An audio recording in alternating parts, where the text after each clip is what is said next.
There are moments in everybody's life that are up, there are moments that are down. It's important that we keep an equilibrium. It's important that we keep common sense approach to life. In fact, I had a fortune cookie that I opened recently. It said to have common sense in greater amount is genius. That's really true. In today's world, where there are so many problems, where we face a potential nuclear holocaust, in fact, the Russians now have nuclear vessels circling Cuba, very close to the Florida coast, my home state, a return to the Cuban Missile Crisis. We have a war in Ukraine, perhaps one on the horizon between China and Taiwan, a nuclear Iran within days away, a sinking economy, huge inflation, high gas costs, high food costs, an open border with terrorists coming across the border, fentanyl killing kids, a military that's been demoralized because it doesn't train to fight anymore. It just is worried about woke issues and climate change and things like that. A president who doesn't know where he is. Just this week, he basically walked away at an event in Europe, and the Italian prime minister had to grab his hand and bring him back.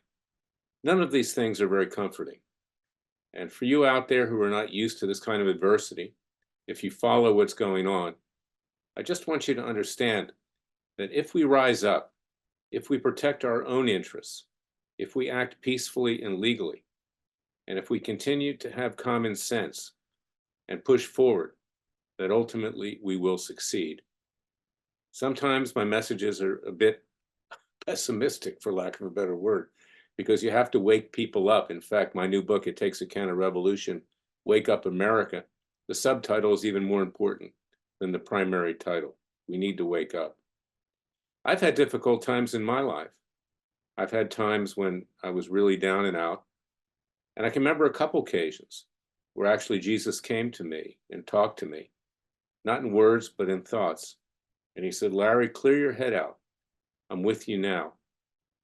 You're a revolutionary like I was. You will pay a price. You're not me, obviously. You're much less than that. But I understood what he was saying. And that's a comforting thought. You know, what's interesting is that the left, I was looking on the internet a few weeks ago, has many more mental problems than people who are conservative on the right. And why is that? Because generally speaking, they don't believe in God. They're atheists. They have nobody to turn to. It's very important during these difficult times that we turn to God and his son. And it's very important that we try to do the right thing and be righteous. We make mistakes. I make mistakes.